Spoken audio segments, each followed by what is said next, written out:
Right, welcome to another Pox Nora game. This is going to be one of the games that I have done myself. So I'm just going to go through effectively my mentality as I play through this game. So let's kickstart it.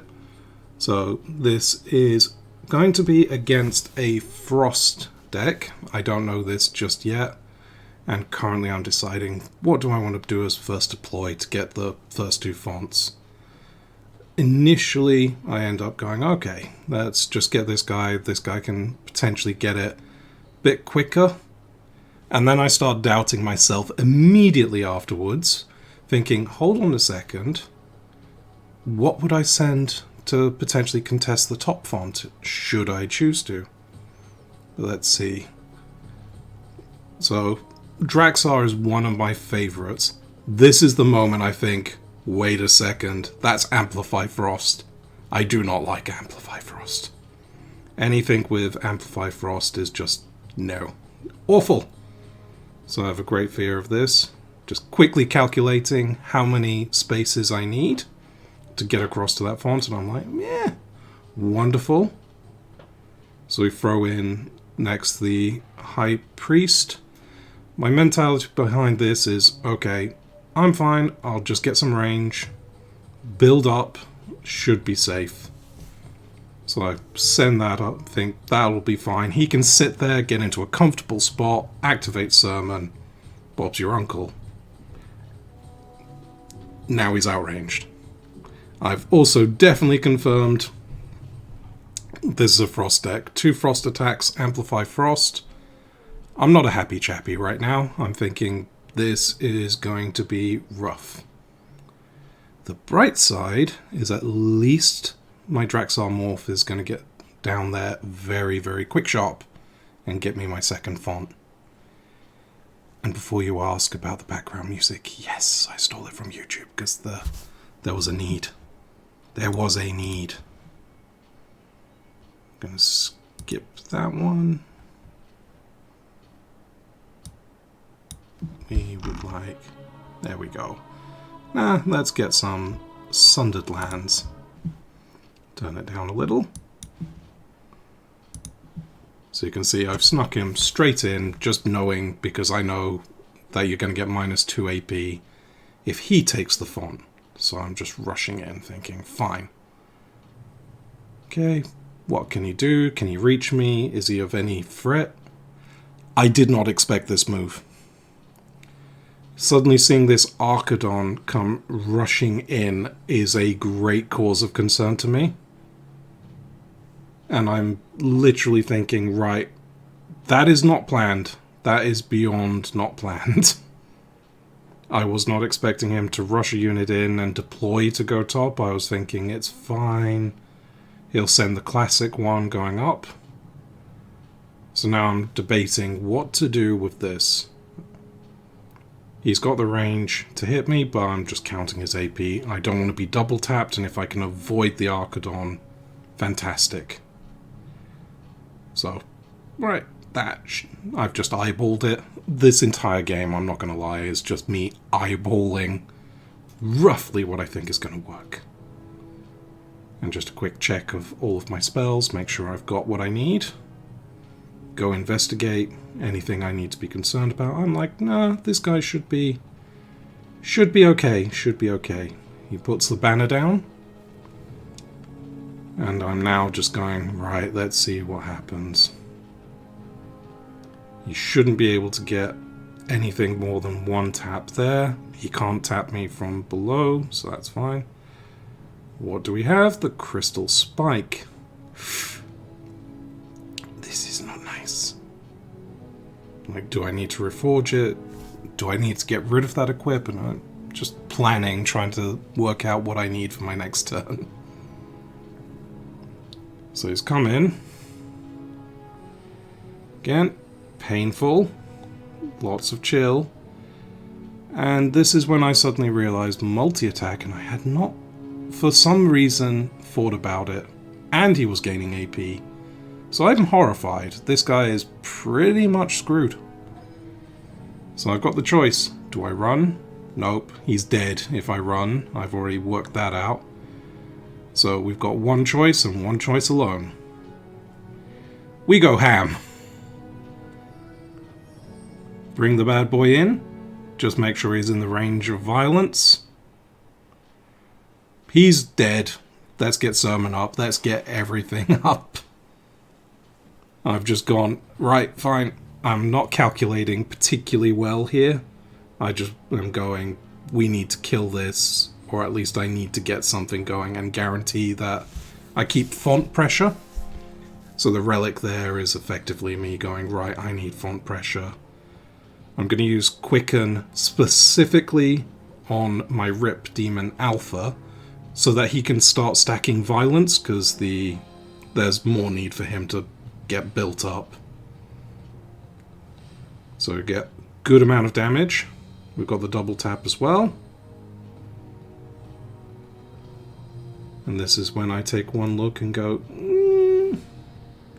I'm not going to do enough damage to kill. And go, screw it. Have an Acid Storm. I will get the kill. That makes me happy. I've opened up, so if he wants to kill me now, he's got to bring this fire or easily damaged to fire unit towards me. So I'm a bit happier now. That's a bit stronger. I'm in a bit more of a comfortable spot because he's got to kill off the High Priest, and I've at least forced some AP for that. So I now feel okay. I've got more pressure here. So let's see. There goes my High Priest as expected. Is he going to go for a Nora Globe? I'm not expecting that to happen, but just calculating it anyway.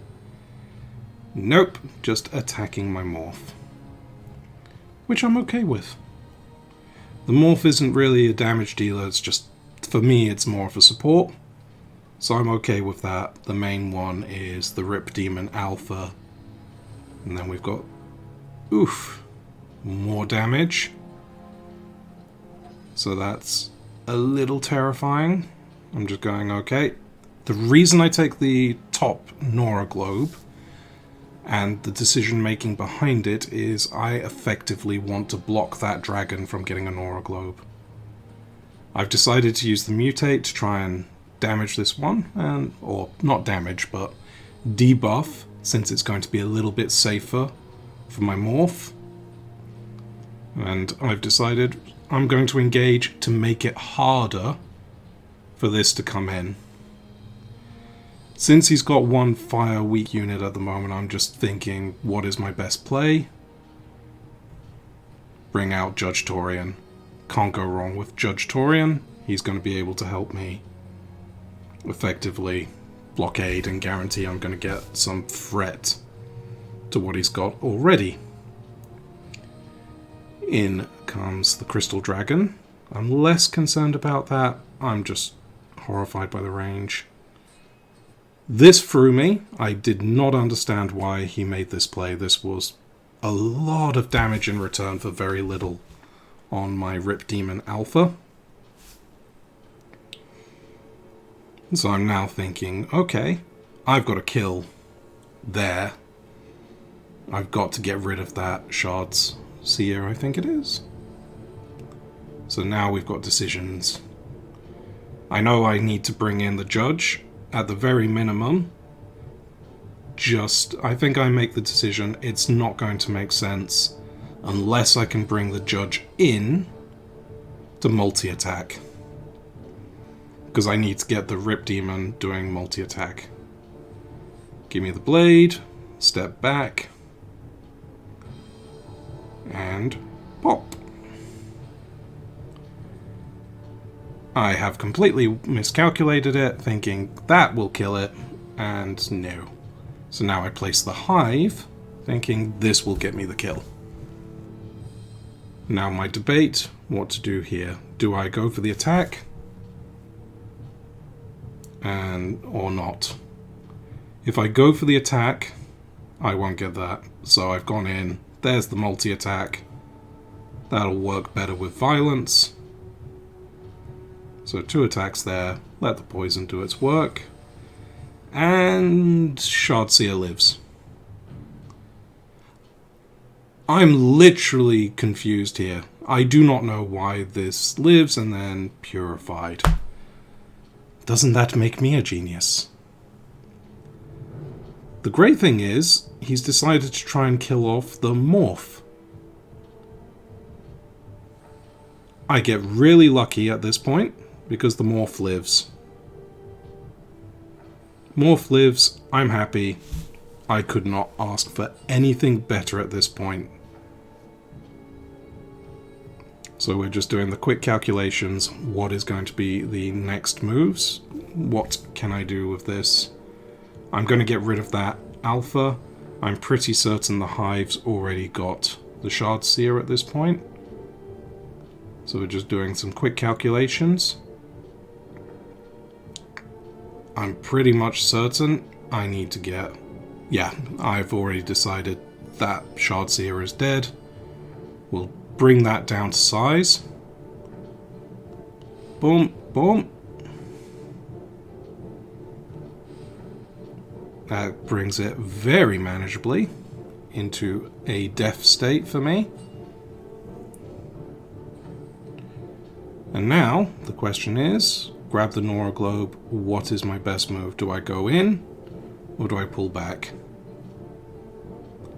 I think here I'm just even pulling this guy out for empathy, just so I can get the extra regen on people and try and get them to slowly heal up. But I'll see what we pull out. It's been a few days since I played it. Nope, defensive play I'm considering. Yeah, just don't want this guy to attack this round. So I'm happy with that. There we go. Shardseer gone. I've got the font. He's got to come in. And he's blinded. So I'm feeling relatively okay about that. We've got Mutate coming up. So I'm just thinking, who's best going to be for the Mutate? Part of me is looking at this Rip Demon, thinking the Rip Demon's not going to be able to keep this up. So will I give the Mutate to the Rip Demon, or will I give it to Torian? And suddenly I see nothing is contested. Wait a second, why is nothing contested in this font? Well, this opens up a wealth of opportunity for me. Primarily, as you can see, I'm really thinking about that Temple Guard. Because the Temple Guard is a very good choice. We're going in. And we have got him. Why? Bodyguard. This makes me very happy. And now this is just to make sure they cannot move in. So they can't attack me. I've suddenly realized again, when looking at this, why didn't I use Mutate yet? And we're just looking for a double deploy. Again, more fire damage is probably preferable, just because there's more likely they have weaknesses to fire. So since I've missed this bit, I've gone, right, which one's next? Bring that out, and instantly, let's give him a mutation. Get the attack in. Beautiful damage. Happy that this is going to continue being poisoned. I'm not in attack range for any of those. Alongside having the ability, if they try and step into the font, Torian is just going to smack all of the AP off. Which makes me happy. So for me, that Shaman doesn't have a place to go. It's in an awkward spot. I've engaged his shards up the top, which I'm happy with because the Rip Demon is bodyguarded and I have more range support. In comes an ice block, and the satisfaction on my face here was palpable.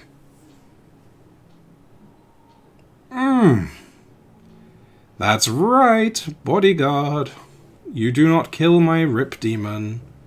I'm fine with you beating the snot out of the Temple Guard, but I wanted to keep the Rip Demon, who's already gained quite a few stacks of violence. And even so, the Temple Guard that can take quite a beating.